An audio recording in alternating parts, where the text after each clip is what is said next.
देश दुनिया की सारी बड़ी खबरें के सामने मौजूद हुई। चलिए सबसे पहले सबसे बड़ी खबर को बताएंगे, जहां पर राहुल गांधी से दिल्ली में आकर ममता बनर्जी ने मांगी बड़ी मदद। दोस्तों बताएंगे क्या चुनाव आयोग के अधिकारी यानी मुख्य चुनाव आयुक्त को उनके पोस्ट से हटाया जाएगा, बताएंगे डिटेल में क्या है पूरा मामला। इसी के साथ में चलेंगे एक और बड़ी अपडेट की तरफ, जहां पर उत्तर प्रदेश के अंदर बीजेपी के नेताओं में सिर्फ फुटबॉल लगातार अभी तक जारी था दोस्तों, लेकिन अब बीजेपी के सहयोगी मंत्री ने भारतीय जनता पार्टी के मंत्री को दी धमकी, बोला माँ का दूध पिया है तो बताओ कि कहां पर वोट बिक रहे हैं। बताएंगे कैसी धमकी मिली है दोस्तों। इसके बाद बीजेपी के मंत्री की ओर से क्या इस पर कोई प्रतिक्रिया दी गई है, बताएंगे किस तरीके से योगी आदित्यनाथ के मंत्रिमंडल के अंदर ही आपसी खींचतान शुरू हो चुकी है। इसी के साथ में चलेंगे एक और बड़ी अपडेट तरफ दोस्तों, जहां पर राहुल गांधी ने ओम बिरला को पत्र लिखकर सरकार के इशारों पर काम करने पर निशाना साधते हुए जमकर ऐसी बात कही है दोस्तों, जिससे ओम बिरला को समझ में आ जाएगा कि राहुल गांधी नेता प्रतिपक्ष के तौर पर स्पीकर के काम से कितने नाराज है। बताएंगे क्या कुछ बोला है राहुल गांधी ने अपने पत्र में दोस्तों। इसी के साथ में चलेंगे एक और बड़ी अपडेट की तरफ, जहां पर पूरे मणिपुर को आग में झोंककर बीजेपी ने अब फिर से सरकार बनाने का दावा किया है दोस्तों। और किसको मुख्यमंत्री बना रही है भारतीय जनता पार्टी, बताएंगे नाम की घोषणा कर दी गई है। इसी के साथ में बताएंगे क्या है पूरा बैकग्राउंड दोस्तों, और एक एक करके चलेंगे आज की सारी बड़ी अपडेट। लेकिन उससे पहले अगर आप भी मानते हैं कि ममता बनर्जी का राहुल गांधी से दिल्ली में आकर मदद मांगना इस बात के संकेत देता है कि ममता बनर्जी इस बात को स्वीकार करती है कि राहुल गांधी दिल्ली में बीजेपी को हराने वाले सबसे बड़े ताकत के तौर पर उभर रहे हैं, और राहुल गांधी इंडिया गठबंधन में लगातार स्वीकृति प्राप्त कर रहे हैं एक नेता के तौर पर। तो इस वीडियो को लाइक करके लाल बटन दबाकर चैनल को सब्सक्राइब करके बेल आइकन दबाकर कमेंट बॉक्स में अपनी राय जरूर लिख कर बताकर चलते हैं सबसे पहले सबसे बड़ी ब्रेकिंग न्यूज अपडेट की तरफ दोस्तों, जहां पर ममता बनर्जी ने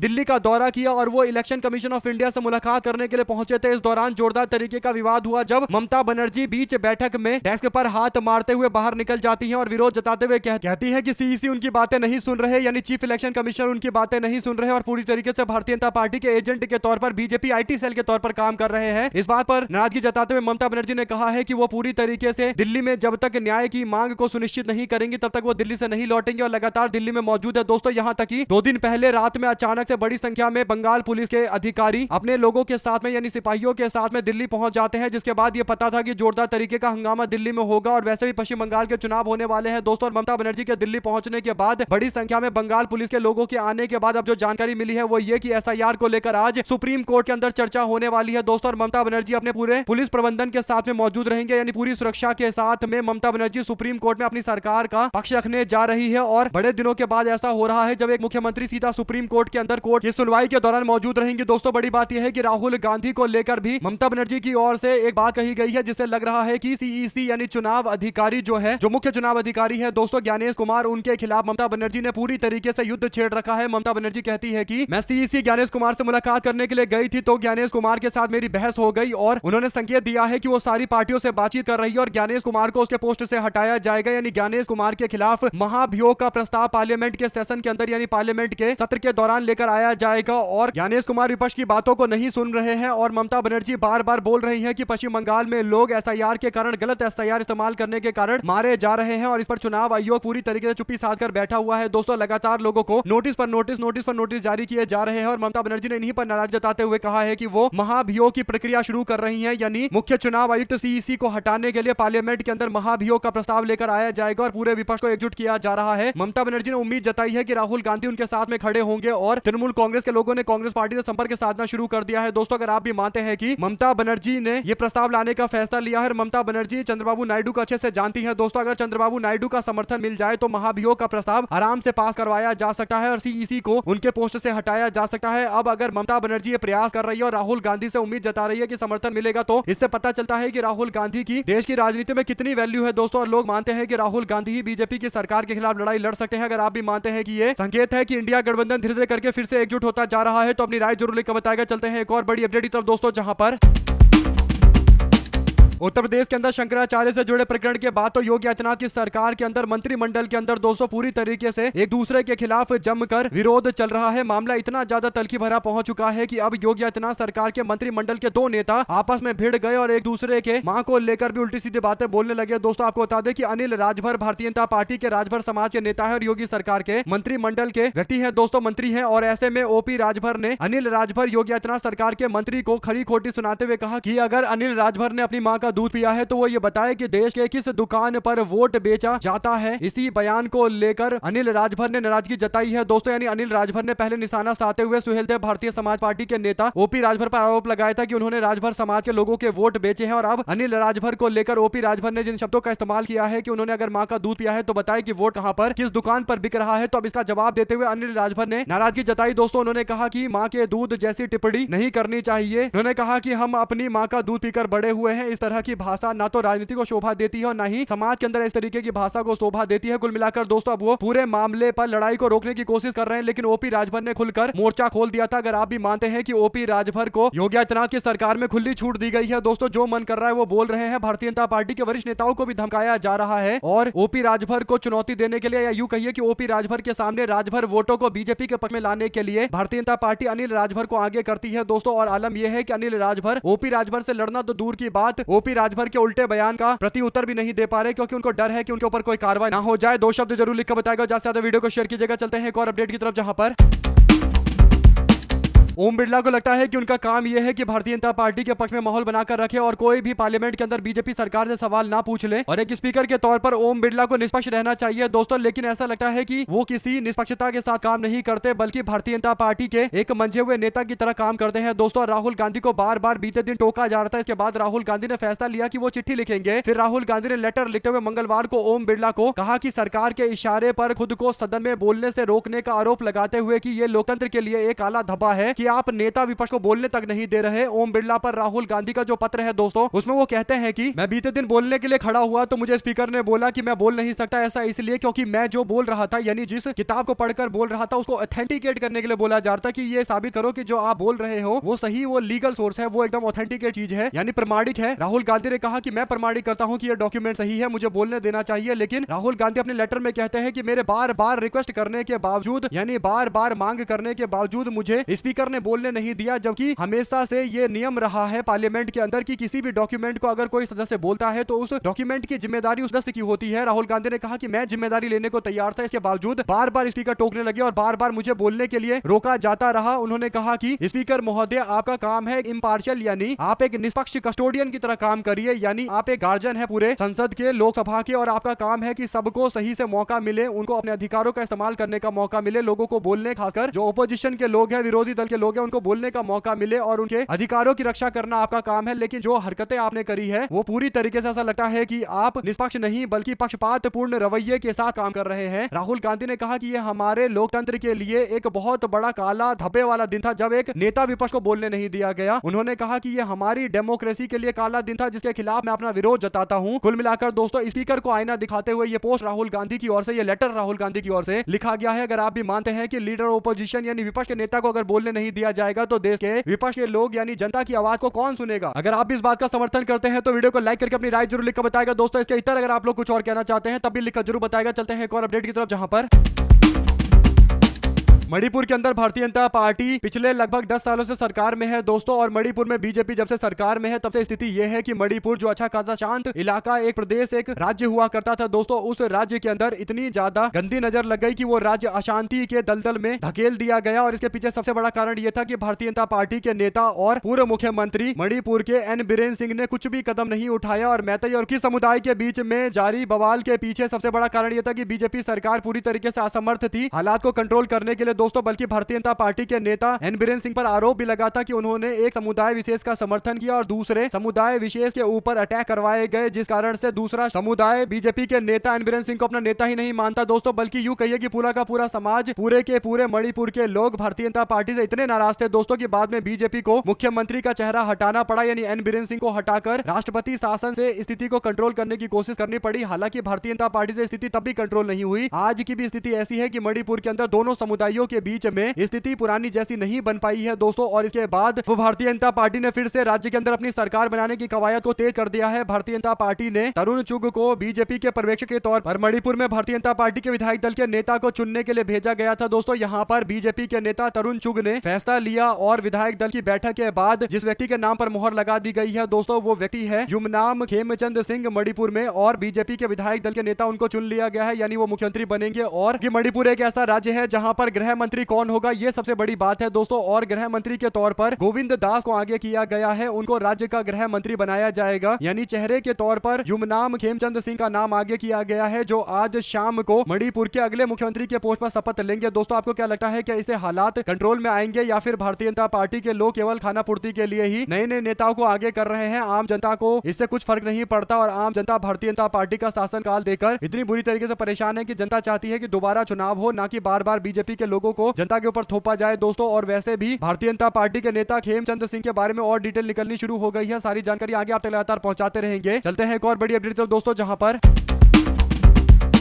समाजवादी पार्टी के माननीय सांसद गढ़ो ने संसद के अंदर मकर द्वार पर जाकर लोक माता अहिल्याबाई होलकर को निर्मित मणिकर्णिका घाट और मणि चबूतरा और उनसे जुड़ी ऐतिहासिक प्रतिमाओं को बीजेपी सरकार द्वारा तोड़े जाने के विरोध में प्रदर्शन किया गया है। इस दौरान धर्मेंद्र यादव मौजूद थे दोस्तों, यानी आजमगढ़ के सांसद मौजूद थे। साथ ही साथ रामगोपाल यादव राज्यसभा के सांसद भी नजर आ रहे हैं। वहीं चलते हैं एक और अपडेट की तरफ, जिसमें नरेंद्र मोदी को लेकर कांग्रेस ने निशाना साधते हुए कहा कि नरेंद्र मोदी संसद में आने से डर रहे हैं। जो ट्रेड डील 4 महीने से रुकी हुई थी उसे पूरा करने के बाद जो पता चला, उसे समझ में आ रहा है कि आम जनता सबसे ज्यादा इस ट्रेड डील से प्रभावित होगी दोस्तों। और कांग्रेस ने कहा कि इस ट्रेड डील पर चर्चा क्यों नहीं चाहती भारतीय जनता पार्टी? नरेंद्र मोदी जी पर भयंकर प्रेशर है, इमेज का गुब्बारा पूरी तरीके से फूटता जा रहा है। यानी नरेंद्र मोदी की छवि को लेकर जो गुब्बारा फुलाया गया था वो पूरी तरीके से अब खत्म होने की कगार पर है दोस्तों। वहीं पर नरवणे के बयान पर भी बीजेपी के लोग बौखलाए हुए हैं। साथ ही साथ राहुल गांधी ने साफ तौर पर कहा है कि हिंदुस्तान का प्रधानमंत्री कॉम्प्रोमाइज्ड है, यानी पूरी तरीके से दूसरे लोगों के दबाव में है। राहुल गांधी बोलते हैं कि कॉम्प्रोमाइज्ड प्राइम मिनिस्टर है, इसीलिए ट्रंप के सारे फैसले मानता रहता है और ट्रंप बार बार भारत को लेकर उल्टे उल्टे बयान देता है दोस्तों। लेकिन बीजेपी की ओर से कोई जवाब नहीं दिया जा रहा। तो सवाल तो यही उठेगा कि आखिर नरेंद्र मोदी ट्रंप को काउंटर करने से, यानी ट्रंप के खिलाफ बोलने से क्यों डरते हैं? क्या नरेंद्र मोदी और बीजेपी के लोग इतनी भी हिम्मत नहीं जुटा पा रहे कि ट्रंप के झूठ को एक्सपोज किया जाए? अगर आप भी मानते हैं कि ट्रंप बार बार भारत की इमेज को खराब कर रहा है दोस्तों, और बीजेपी के लोग अपने फायदे के लिए ट्रंप के खिलाफ कुछ नहीं बोल रहे, जो कहीं ना कहीं एक भयावह स्थिति है दोस्तों। एक टाइम में इंदिरा गांधी देश की प्रधानमंत्री थी, जब उन्होंने न्यूक्लियर वेपन से लदे हुए पूरे जहाज के हमले को भी नकार दिया था और कह दिया था कि अमेरिका चाहे कुछ भी भेजेगा, बिल्कुल भी उनकी सरकार झुकने को तैयार नहीं है। अगर आप भी मानते हैं कि एक इंदिरा गांधी थी और दूसरा प्रधानमंत्री नरेंद्र मोदी और बीजेपी के लोग हैं दोस्तों, जिन दोनों में जमीन आसमान का अंतर है, तो अपनी राय जरूर लेकर साथ साथ चलते हैं एक और अपडेट की तरफ, जिसमें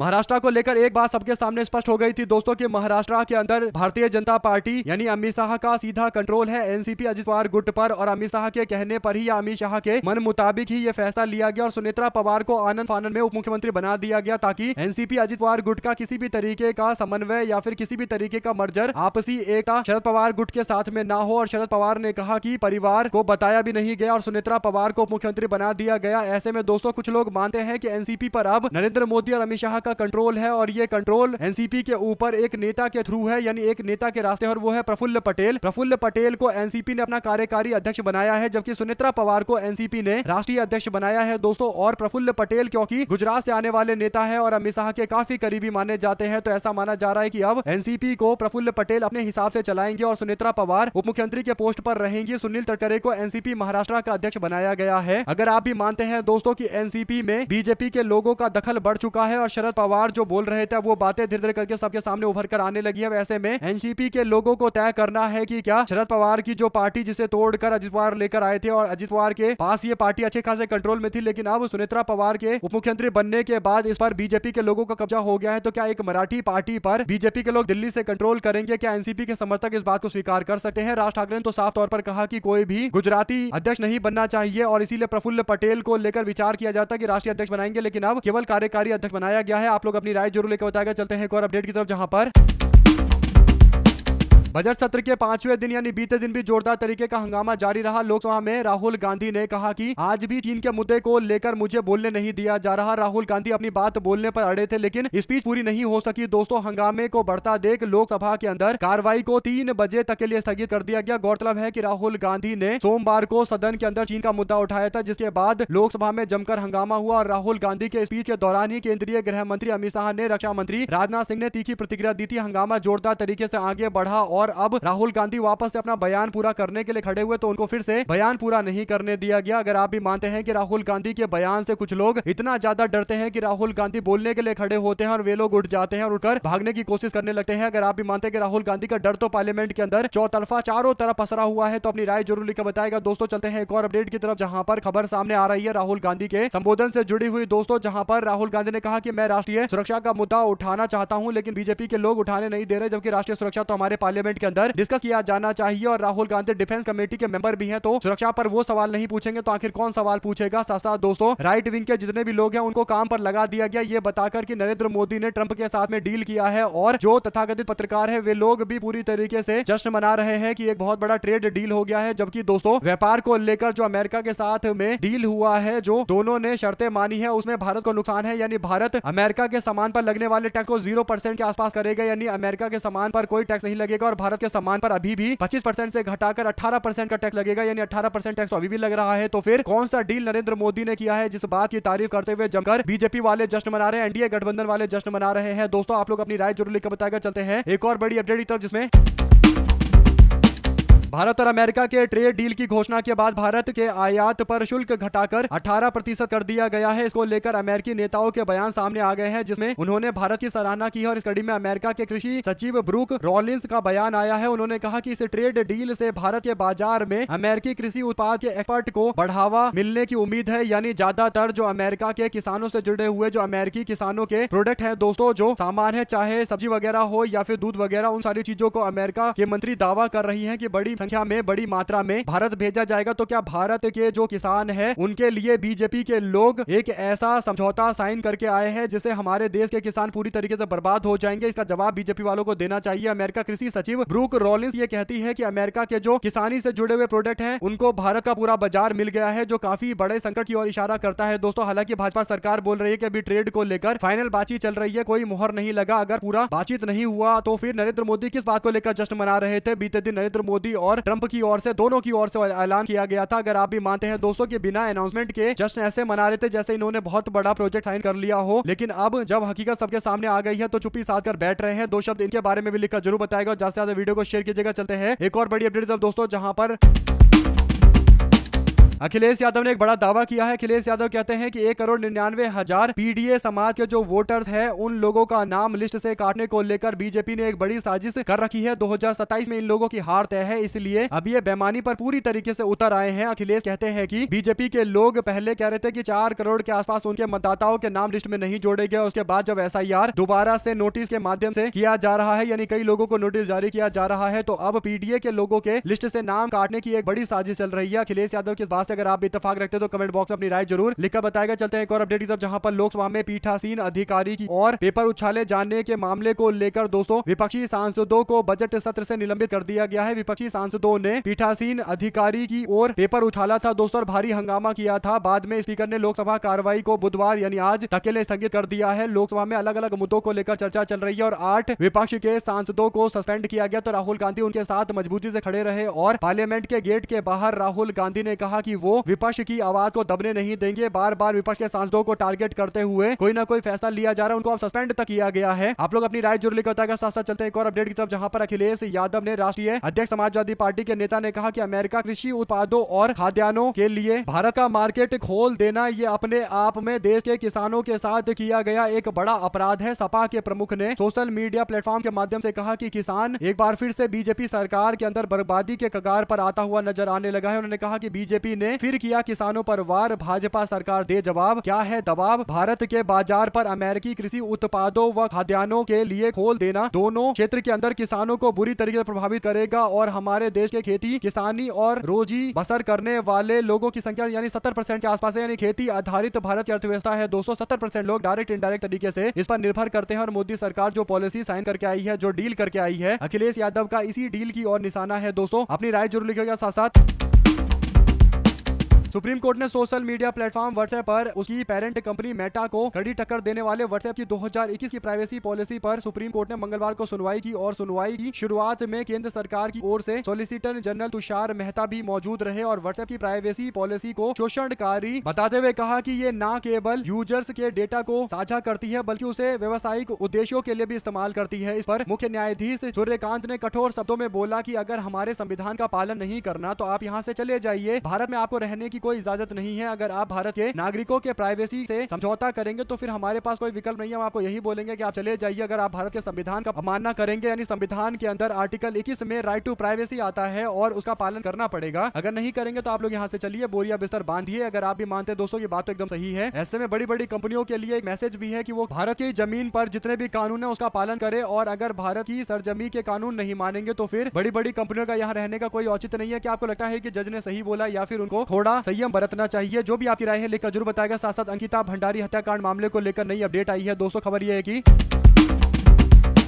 हत्याकांड में दावा किया जाता है कि भारतीय जनता पार्टी के एक बड़े नेता वीआईपी हैं, यानी उस वीआईपी के लिए सर्विस के नाम पर अंकिता भंडारी पर दबाव बनाया गया था और अंकिता भंडारी ने किसी भी तरीके की सर्विसेज यानी किसी भी तरीके से शोषण से बचने की बात कही थी दोस्तों। तो उनको इस बात को बोलने के लिए धकेल कर मार दिया गया, पानी में धकेल दिया गया। और अंकिता भंडारी का ये मामला जब सोशल मीडिया पर जमकर उठा तो बीजेपी सरकार बैकफुट पर नजर आई और अब भारतीय जनता पार्टी पर आरोप लगा कि वो अपने वीआईपी को बचाने की कोशिश कर रही है। फिर सीबीआई जांच के आदेश दिए गए। सीबीआई ने एफआईआर दर्ज किया है और एक वीआईपी के खिलाफ मामला दर्ज किया। देखते हैं आगे क्या और जानकारी आती है। हमारे साथ लगातार जुड़े दोस्तों का बहुत बहुत धन्यवाद। देख रहे थे आपका अपना चैनल दोस्तों, ज्यादा से ज्यादा वीडियो को शेयर कीजिएगा और जरूरी है कि आप कमेंट बॉक्स में अपनी राय दीजिए ताकि आगे भी आप तक लगातार फटाफट अपडेट पहुंचती रहे। बहुत बहुत धन्यवाद सभी दोस्तों, भाइयों बहनों मित्रों का। जय हिंद।